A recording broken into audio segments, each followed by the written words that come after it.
নমস্কার বন্ধুরা, আমি বিভিন্ন রকম ছবি বা ভিডিও পোস্ট করি সোশ্যাল মিডিয়াতে, যেগুলো কিনা আমার আনন্দের মুহূর্ত।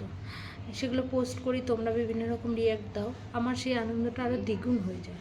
কিন্তু এখন যেই সময়টা চলছে, এটাতে আমার কিছু জিনিস খুব খারাপ লেগেছে, যার জন্য আমি আজকে এই নতুন ধরনের একটা ভিডিও বানাচ্ছি। তো আমি চাইছি যে এই ভিডিওটা পোস্ট করার পরে তোমরা এটা শোনার পরে যদি কিছুটা আমার সঙ্গে সহযোগিতা করো, হয়তো এই খারাপ লাগা বা দুঃখ যেটা হচ্ছে সেটা হয়তো আমার অনেকটাই কমে যাবে। আমি নিজেও করছি, তোমরাও যদি কিছুটা করো অনেকটা উপকার হবে আমাদের এই সমাজের জন্য। যেটা কিনা এই 44-42 ডিগ্রি টেম্পারেচারে আমরা সাধারণ জীবন আমাদের খুবই কষ্টদায়ক হয়ে যাচ্ছে রোজকার রোজ এরম চালানোটা। সেই সময় দাঁড়িয়ে আমাদের সব সময় আমাদের এসি, ফ্যান বা ফ্রিজের ঠান্ডা জল ছাড়া আমরা চলতে পারছি না।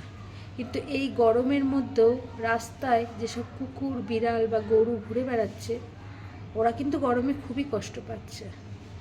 আর আগে যেই আমাদের পরিবেশটা ছিল, ওরা এত রোদ গরম প্রথমত পায়নি, এতটা সহ্য করতে হয়নি। তারপরেও যেটুকু বা সহ্য করছে, ওরা সেই সময় জলটা কিছুটা হলেও পেত আশেপাশে দিয়ে। কিন্তু এখন জল পাওয়ার মতো ওদের কোনো ব্যবস্থা নেই।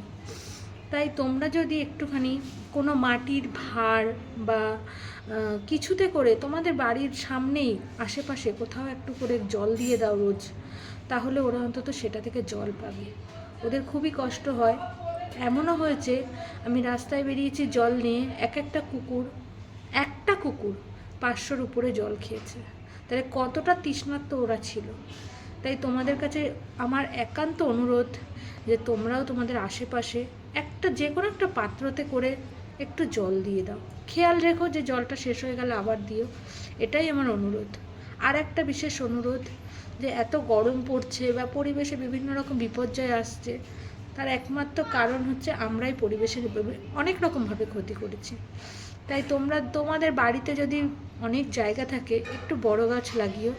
আর যদি সেটা একান্তই না হয়ে ওঠে, তাহলে ছোটোখাটো টবে করে হলেও বাড়িতে একটু গাছ লাগিও। তাতে যদি কিছুটা আমরা পরবর্তী সময় ভালো থাকতে পারি। এই দুটোই অনুরোধ। আশা করি তোমরা এই অনুরোধ দুটো রাখবার চেষ্টা করবে। ধন্যবাদ।